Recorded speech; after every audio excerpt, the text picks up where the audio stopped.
Hello, people. It's a. Can you hear me okay? Great. It's a joy to be up here talking to you, and I would like to just try to give you some ideas about the way homeopathic vets, or you yourselves with your own animals, can translate animal energy into a simillimum. And better homeopaths than I, that I work with, will do things like phone up.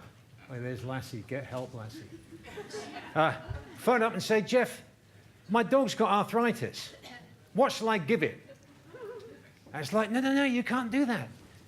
They are just as uniquely individual as us. They share every emotion, every feeling that we do. They're equally affected by them, and they respond in just the same way to those tiny little energy pulses we give them in the form of remedies. And in fact, I remember once I was talking at the society conference years ago, very nervous, and I said, I think that all the animals share every single emotion we have, except for the pension mentality.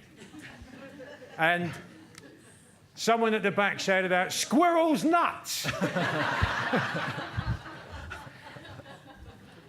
But they really are exactly the same as us. And it is a tragedy that in 6 years at Cambridge, the concept of animals having feelings or emotions was never mentioned once, let alone anything like a spirit or a soul. No, they respond exactly the same way you do homeopathically. So they must have a vital force that responds so similar to us. And we have our books, The Soul of Remedies, The Spirit of Remedies.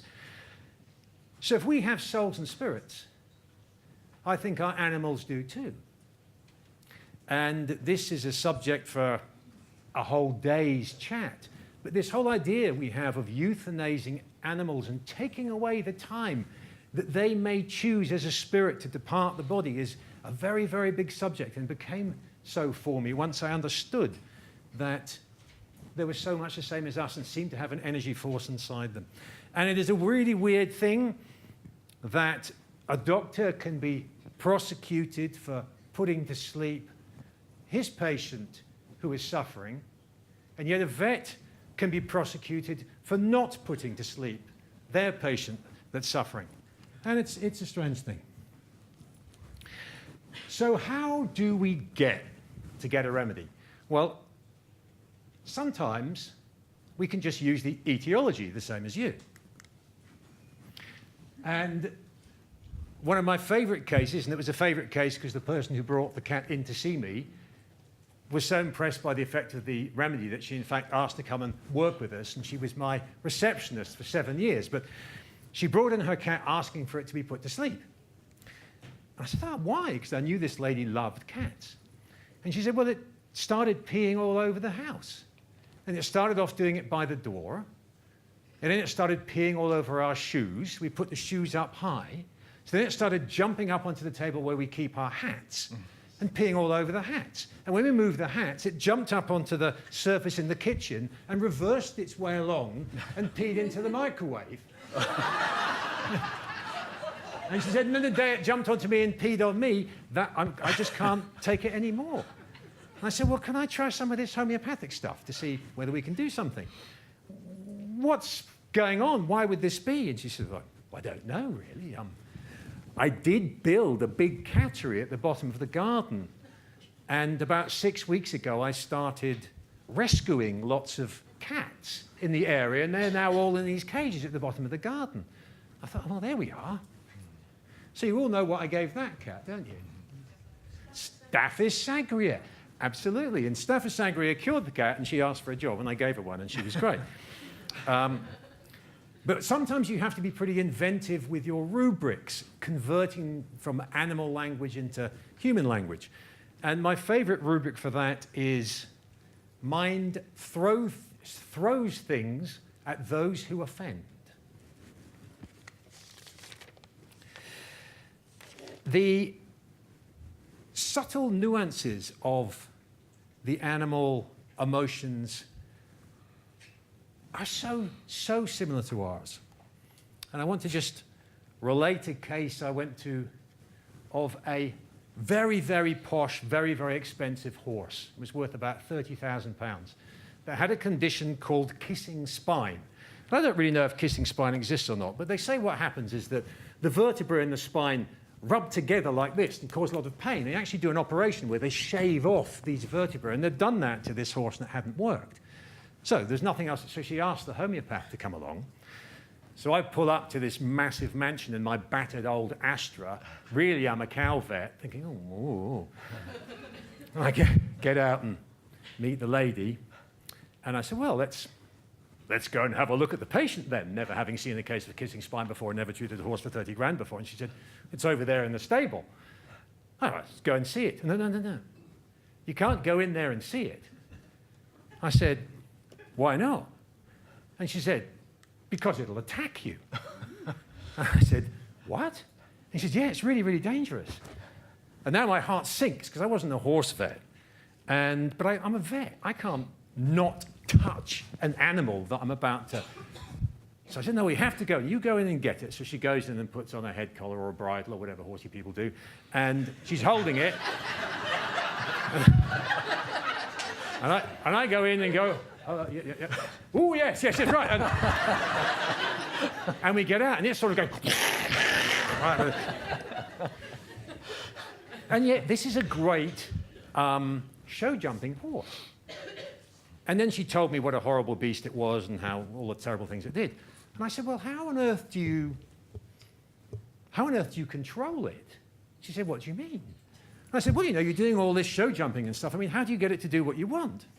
And she said, I don't follow you. I said, well, all right, you go, behave yourself, stop it. And she goes, no, it just attacks you. I went, oh, how about if you go, it's all right, there. She said, no, it just ignores you. So I said, well, what do you do? And she said, I tell him he's a beautiful boy. I said, really? She said, yeah. I said, can you show me? So she went into the stable and she went, oh, you're so beautiful. Oh, look at you, you're so beautiful. And when I do that, he does whatever I want. Okay. So I left in my battered up old Astra thinking, oh, what am I going to do? And I thought about it a bit, and I had a little look at my repertory, and then some piece of genius occurred. I found a rubric. What rubric did I find? Yes, brilliant. Yeah, I'm not the only genius in the room. Mind flattered, desire to be, gives everything when flattered. And you can see there's lycopodium, pulsatilla, and sulfur there. So what did I give it?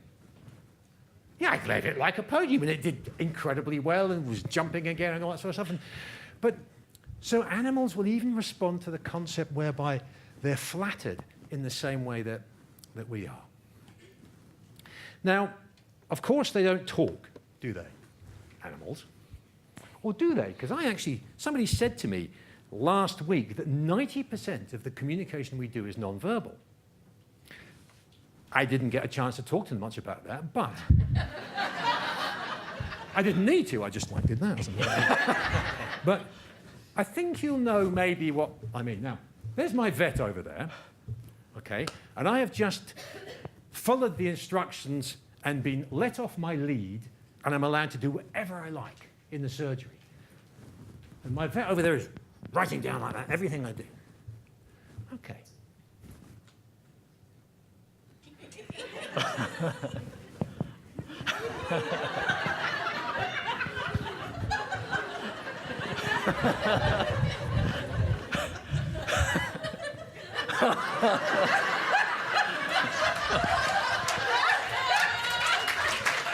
So the remedy, of course, is pulsatilla. Thank you very much. Yeah.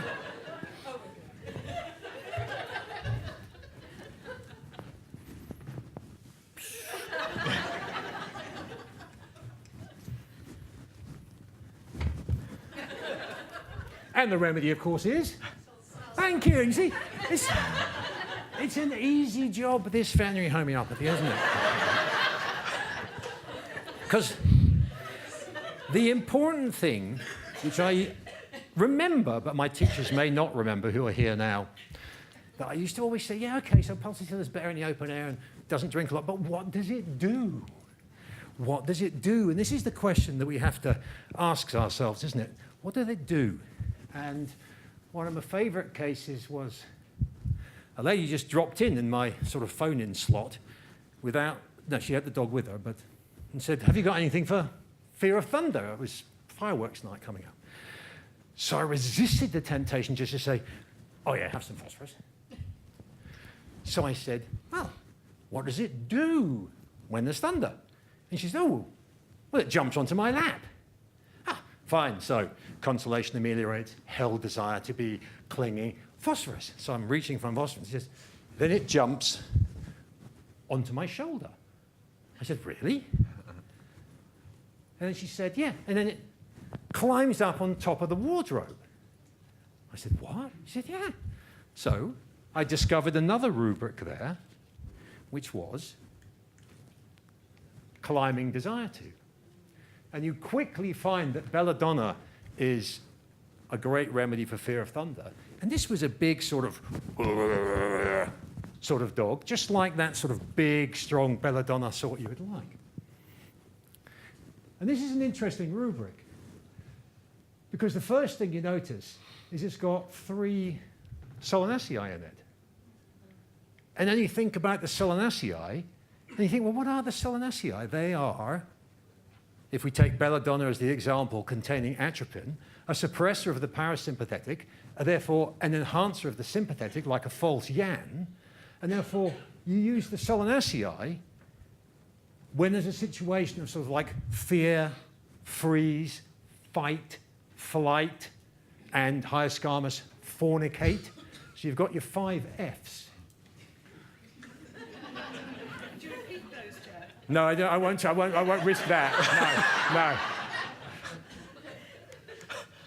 No. But it's interesting, other things that animals might do. They might climb, they might hide. And that's a very common thing. They come straight out of the box if they're a cat, let the lead off, and straight away they're behind a chair or something. They might try to escape. They might want to fight, they might want to bite, they might be threatening. And these are all things that we're observing. And it's interesting to note you've got your solanaceae, the first 3 there. But also here, you've got dulcimara. And actually, dulcimara and capsicum will both have a sort of alertness to them when they're in your consulting room. Okay, so that's what you can look for. And this is all really about, movement. And movement is just energy, and energy is movement. The simplest form of energy maybe is a photon of light, and a photon is just a frequency and a wavelength. It's a movement, and we know in our human case-taking that we wait and we watch like hawks as the person's talking about all sorts of stuff, and then suddenly they, for a reason that comes from within them, decide to do that movement. And that spontaneous gesture is an energy. And if they're talking about their disease at the time, that is the moment the remedy speaks, because their vital force is an energy, and if you like, it is possessed by their illness, which for me is something non-human or non-dog, non-cat, whatever, that's out there. And so movement is so important.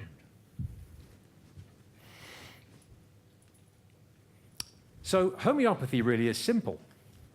All you have to do is perceive in your patient something that is not human.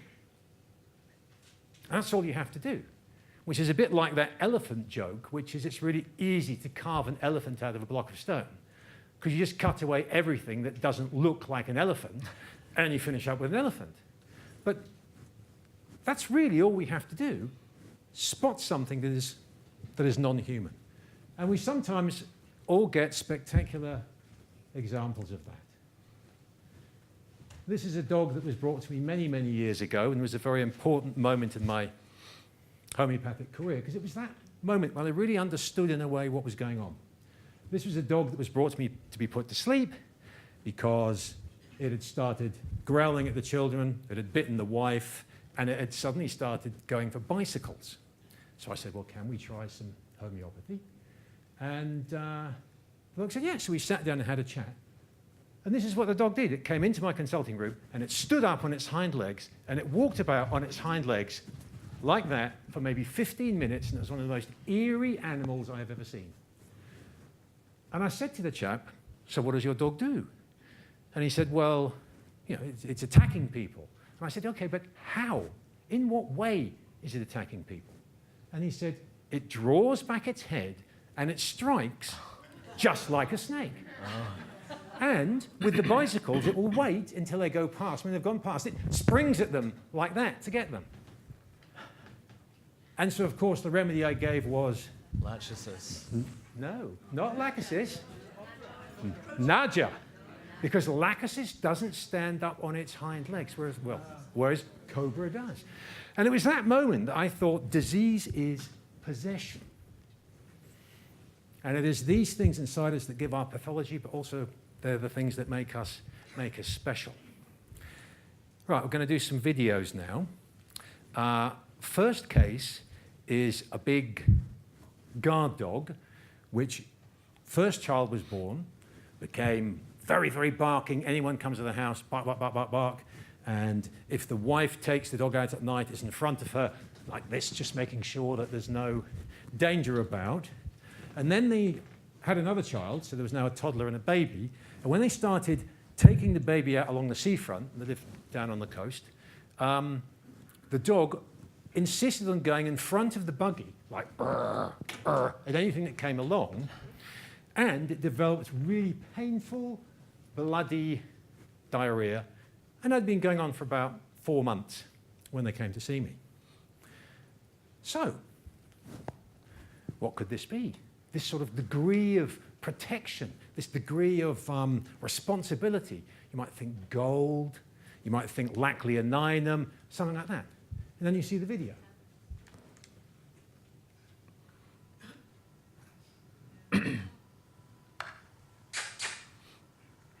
So when there's no children to protect, where is he?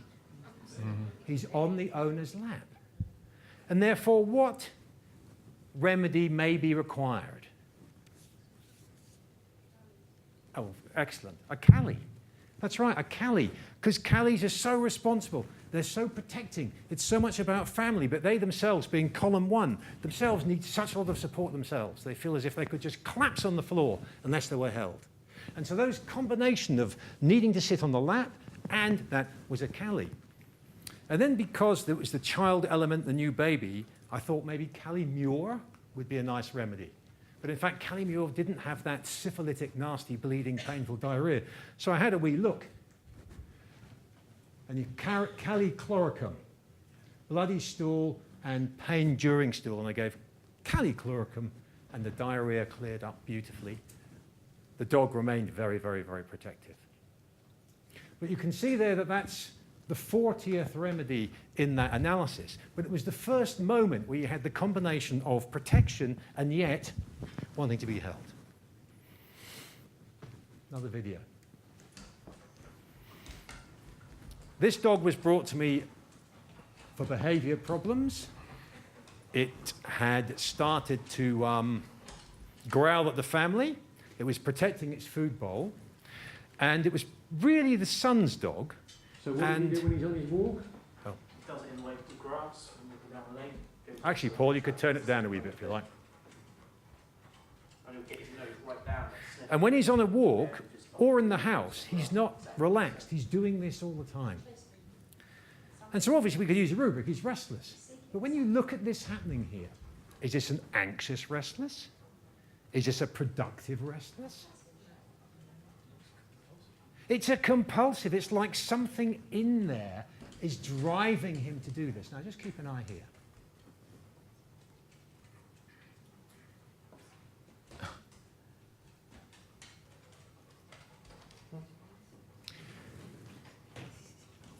The dog wouldn't allow anybody into the son's room when it was in the room with the son.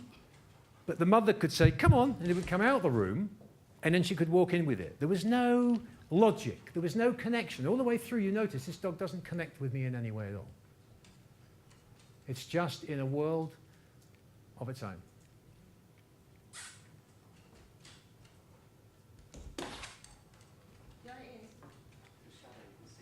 So he's happy, he's wagging his tail, but it's It's like he's possessed. What energy do you think this is? It is a tubercular energy for sure, but this is more than a desire to escape. This is something else going on here.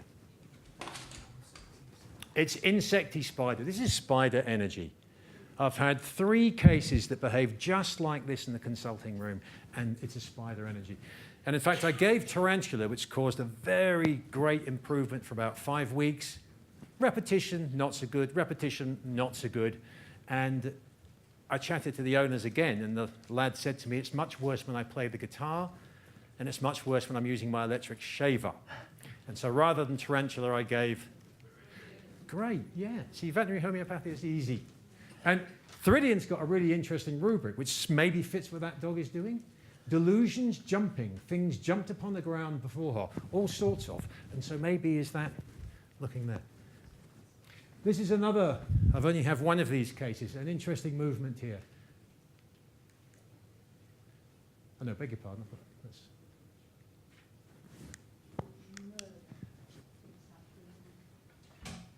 another restless dog, but look at the different feel of it, the different energy.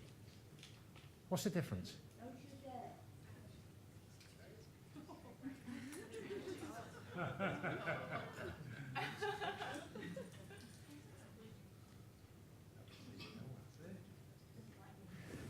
See, there's a cheerfulness here, isn't there? And this dog does this all day. They're sitting, watching telly, they're having tea, and it's going like that.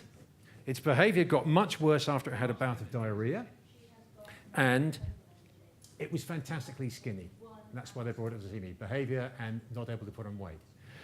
So the remedy I gave was? Yes, iodine. And we know that iodine has this cheerfulness to it. If you read, say, Kali Iod in The Soul of Remedies, Rajan talks about this cheerful element. Another one. I tried this dog with this next one with, and by the way, it put on about 3/4 of a kilogram in 5 weeks. It's far out and settled. I had an email from the lady about 2 months ago saying, he's at this moment sitting quietly on my lap. This next video, it is actually not a very nice dog. It beats the other dog up and bites it viciously. It seems to have no connection whatsoever to the owner, but it's sycophantic. And when it comes into my place, it comes up and wags at me and says, hello, hello, hello, like I'm its best friend. But you look in its eyes and it's not there, you know? And I tried some spiders, which had helped a bit. And it had an interesting symptom, which was you could hear its heart beating when it was outside from about 2 yards away. And in the end, that gave me the clue where to go. But you'll see it moves in a strange way, and it is absolutely obsessed with something in the grass. Just look at the way it moves, and maybe somebody will have some idea about what this might be. Sort of goes.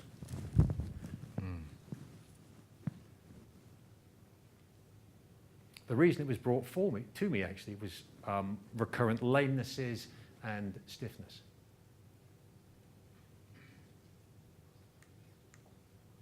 Here we are again.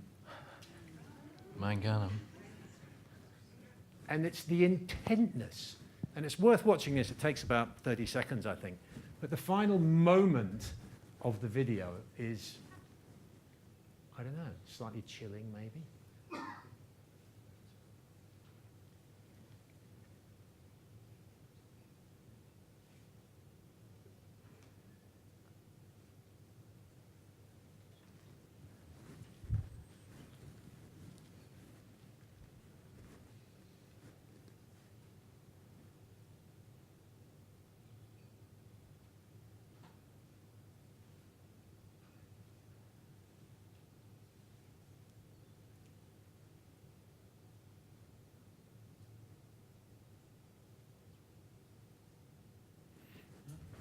Any ideas?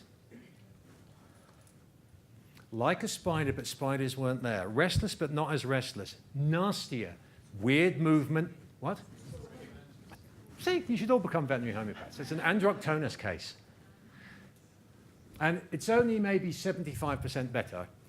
And it's been on Androctonus now for about a year, gradually increasing potencies. Whether we'll need to go somewhere else or not, I'm not sure. Why am I showing you this one? Well, if you look very closely at the wall of death, you will see that there's a large feline sitting in the... If any of you have never been to a wall of death, go. It is the most incredibly intense Solanaceae experience you'll ever have in your life. I think it's amazing. But I came across that and then my cat's got a cough. Oh, really? Let him out your box. And next thing, like that. And all your bottles are going everywhere and your remedies are smashed. And you're trying to grab it and it's scratching. And I've had 2 of these that did exactly that. And the remedy that cured both of them was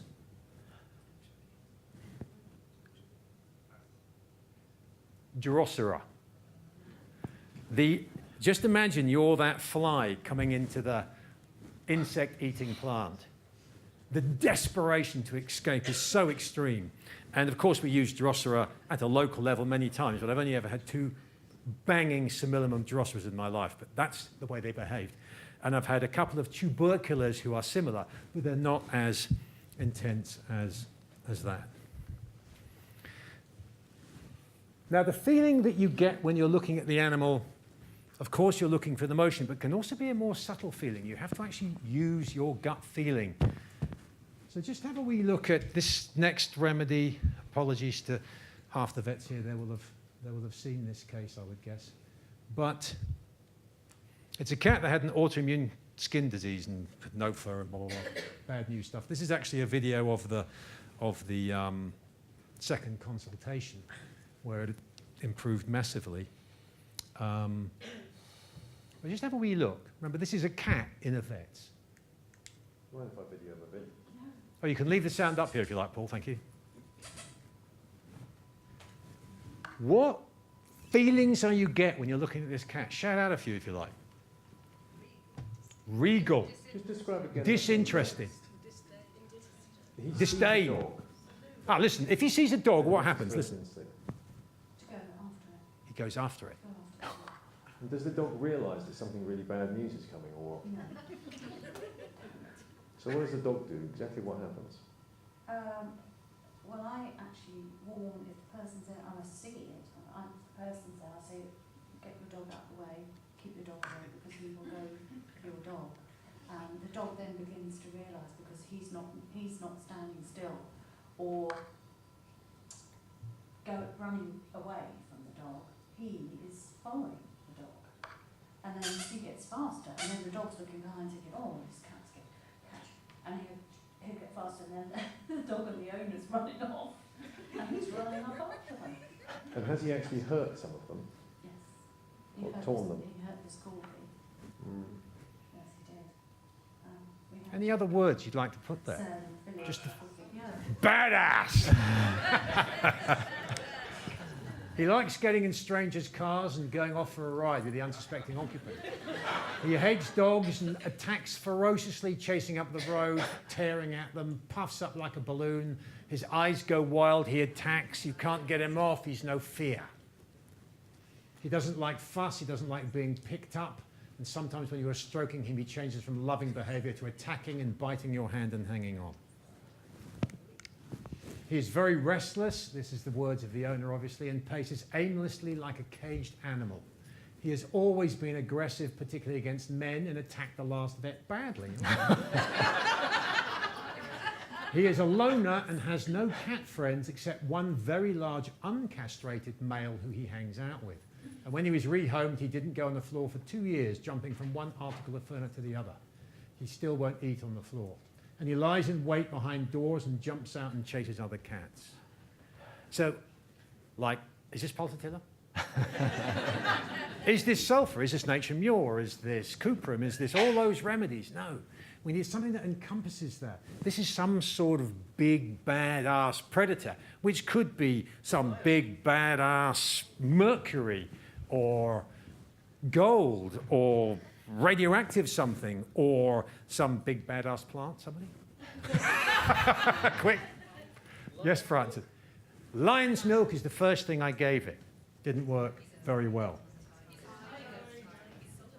That's because the clue is here. Because you would have thought Androctonus, he has a soft bed and constantly kneads and sucks it, and has always done this. And the most important thing of all, he is very sympathetic. And this is the thing, even the lions and the tigers, when the owner's ill, then suddenly they become mothers and look after them. And so that was the clue. So he had to be a big mammal, so I tried lion to start with, but you are all better than I am, because in fact, that's what sorted them out. The lion did help a bit, but it didn't really do the job. And it was, I learned all about tiger from over there, actually. So it was, sometimes it's not the movement, it's the way the owner expresses things. And this is a Connemara pony, which has stiffness and what we call in the veterinary world tying up, which is like a bad cramping, shall we say, which is a real problem in horses, can be very, very dangerous. And I never saw this animal because the animal was in Ireland and the owner was in the USA and I was in Somerset. But it was a desperate phone call and there was some behavioural stuff as well. My son is a great rider, but I feel Dewey is too much for him. He cannot slow down. He is blocky, stiff, congested and solid. If he relaxed, he would be amazing. But he must go forwards or he gets frustrated. He is like a tank and just walks through people. He is impatient and will run himself to exhaustion, not through panic, but frustration. He has a balled up energy, a heavy energy, a power. He is so capable and brave. And it's like he feels safer when he goes forward.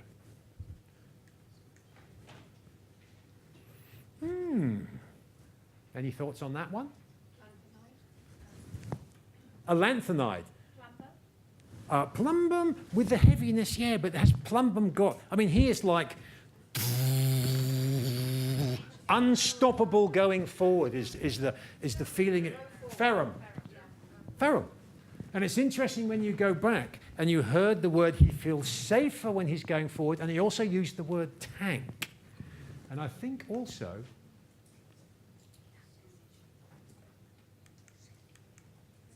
somewhere she said he is like a machine, but it seems to have disappeared from my thing. But it's like he is a machine and cannot stop. And so I gave him Ferrum, and it worked beautifully, as you can see. And it's interesting, you could, how long have I got? 8 minutes. 8 minutes. Gosh, so many things to do. Do you want a crazy story, or do you want... Yeah. Oh, all right, let's have a crazy story. Sometimes you can look at the animal, you can get an idea, and apologies again to half the vets, because I've heard this story, but it's a good one. Just watch this one. It has what we call in the veterinary world a collapsing trachea, where the actual cartilage is degenerated and collapsed, and therefore when they breathe in, the sides of the trachea touch, producing a honking cough. And it's antibiotics and steroids for life, and they used to try putting in a false trachea without a lot of success, and the lady didn't want that. And the sort of stuff you can repertorize was it was worse when it was hot. Yeah. You can turn the noise down, please, Paul. It was worse when it was hot, and he is the boss dog. Okay? But you can see there's something a bit intent about him, and he's been looking at the floor, something on the floor very, very closely for a while. But it was the woman's story that got me. She'd come a very long way to see me, and she had a small holding, and I have a small holding too, and so we had a little chat to start with, because she'd come a long way. So we talked about small holdings, and she said, "Do you have squirrels on your small holding?" And I said, "Yeah." And she said, "I have too." And I said, "Oh, really?" She said, "Do you like squirrels?" I said, "No." She said, "I hate squirrels." I said, "Do you?" She said, "Yeah." She said, "In fact, I kill them." I said, "Do you?" I said, "How do you do that?" And she said, "Well, I trap them. I have squirrel traps. And I said, well, what do you do with them then? And she said, well, I throw them into the garden pond. And I said, well, don't they bite you? And she said, no, no, no. I get the cage and I lower it into the garden pond. It's just like, way, hey. It was a very difficult moment. Like, do you tell her to just get out my surgery now, or do you take the 80 quid? You know, it's in fact, she brought another dog with her as well, so it was 160 quid. So I obviously took the 160 quid. So I said, tell me more, tell me. And she goes, yeah, he hates squirrels too. I said, really? She said, yeah.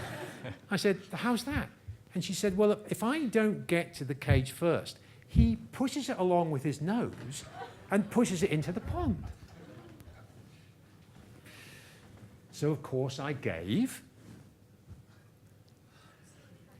Who could be so thinking, so cunning to kill in such a perverse way?